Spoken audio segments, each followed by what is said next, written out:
I think leaders, and even more specifically women leaders, we struggle with saying no because somehow we've reasoned and we've rationalized in our own minds that somehow our we equate our usefulness or our worth with being useful, right?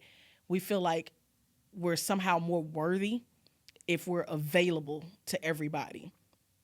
We think that saying yes to everybody, saying yes to everything somehow makes us more valuable. And so what actually is happening is that you're overextending yourself. And I need us to understand that overextending ourselves is not service. You're not serving anybody, especially yourself, but you're for sure not serving anybody else when you're overextending and self sacrificing. Um, Self sacrifice, and hear me out when I say this. Romans 12, it says, I beseech you, therefore, brethren, by the mercies of God, that you present your bodies a living sacrifice, holy and acceptable unto God, which is your reasonable service. Some of us will hear and see that living sacrifice, meaning that I sacrifice myself for whatever good is available, right? Or whatever good is asked of me, or whatever good is being required of me. But I need us to understand that the self-sacrifice that God requires and that God is asking us for is intentional sacrifice, intentional God directed surrender, not mindless overextension or people pleasing. That's what it is. And so burning yourself out to prove your value or to prove your worth is ungodly. So we need to understand that we physically have limits and we have to honor God. We have to honor our God given capacities. So if this is the capacity that God has given you and you keep overextending and overflowing that capacity, then you literally end up in a lose-lose situation, not serving yourself or anybody, and there's no benefit, there's no impact, there's no transformation that happens. You just end up burnt out. You end up mismanaging your energy, you mismanage your assignments because every yes that we give has a cost. Because when you say yes to one thing, you're inevitably saying no to something else. And that no that you're saying no to might actually be the one thing that God is calling you to do. And so maybe, just maybe, something that actually matters more should receive your yes. And you should be able to give a good solid no in the places that are unintentional, overextension, people pleasing activities. To say no has protected my leadership in a way that has given me a clarity in my purpose. It's given me a clarity in my leadership. And one of the major benefits to it is that I don't feel like I'm being pulled in a million different directions. There was a time serving in multiple places that were not intentional and definitely was not God ordained, trying to show up in all the different places, feeling obligated to be here and to be this person for that thing, or, whatever the case may be, literally running myself crazy and raggedy, feeling like I had to be all things to everybody. It had me in a place where I just I resented my call. I resented my gifts. I resented the thing that God had called me to because I wasn't walking in a sense of clarity of purpose. And so now learning to say no has brought about that clarity. And I just feel more focused. I feel like I serve better. I feel like I serve deeper. I feel like my service is more worshipful and it's even more impactful now. And I lead from this place of peace and knowing that everything that I do now is intentional. It's God ordained. I'm seeking Him. Is this the thing for me?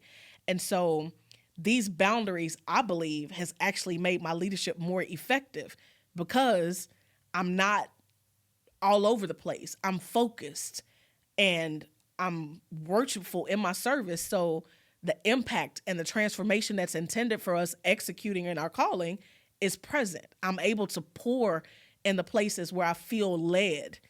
I'm able to do the things in ministry that brings me joy. I'm able to do the things in business that brings me joy. Not that everything is all hunky dory and everything is perfect, but I literally have a sense of joy by being able to say no to the right things and yes to the right things. I mean, no to the wrong things and yes to the right things. You get me.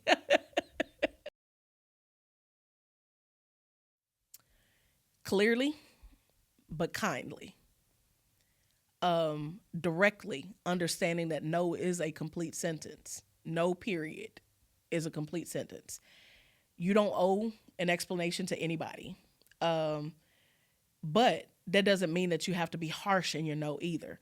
A simple thank you for the opportunity, but I can't commit to that right now will suffice. It's powerful, it's direct, but it's also respectful. So it's very graceful. You can say no clearly and kindly. Question. So there's a series of questions that I actually ask myself before I determine if this is a yes or a no. First things first, I have to ask God, is this aligned with my assignment? Right? Um, then I have to ask myself, I have to be honest with myself and ask, do I actually have the capacity for this? And I'm not talking about just capacity in time and space to do it, but do I have the capacity to do this well, to do this in a spirit of excellence? And then finally, I have to ask myself, is this a God opportunity or is it just a good opportunity? Because true to form, life will give you opportunities. People will come and ask of you different things that are really good opportunities. They're really good options.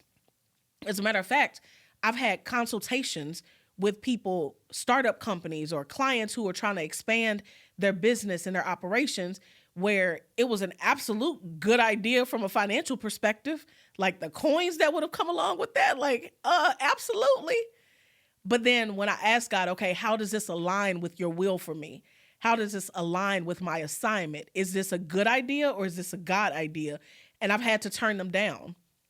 As a matter of fact, I had a job opportunity. I applied for this job, got the call back, interviewed 2 rounds of interviews, and was scheduled for the third round of interviews when I had to withdraw my resume simply because God confirmed in my spirit before that third interview that this job would take away my capacity to serve Him well and to serve in all the other areas that He has already called me to. This was a great job. It would have set me up real nice. And it took so much out of me to be like, I want to withdraw my resume. I was like, God, are you sure I can't figure out a way to do both? Are you sure I can't figure out how to, like, no way we can make this work? But before I could give a yes, or before I could continue in that process of the job search, before I could say yes to that client, or before I would continue or take them on or get into a contractual relationship, God had to confirm for me, this is not, it's a good idea, but it is not a God idea. And so if it's not a full yes in my spirit, then automatically it's a no. When you are not clear on your purpose, and I've been there, oh my God, that is one of the most frustrating places to be in life. When you really do want to live a life full of purpose and you're not quite clear on what it is, it is hard to filter your yeses and your nos. It's hard to just be.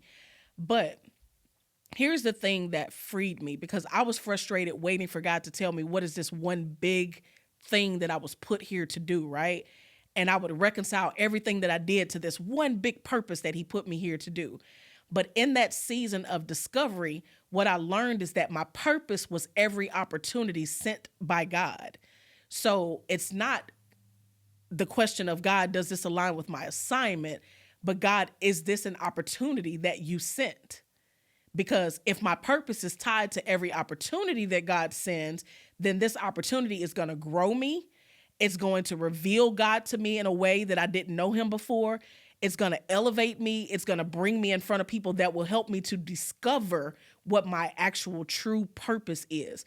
So in that sense, I would ask God, is this a God opportunity or do I need to pass on this one? So not necessarily does it align with my assignment, because I don't know what my true assignment is just yet.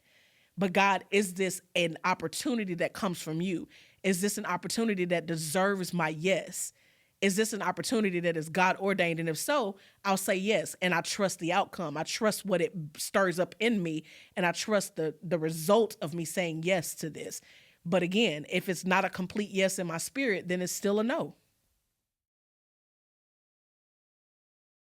That's a them problem, to put it frankly.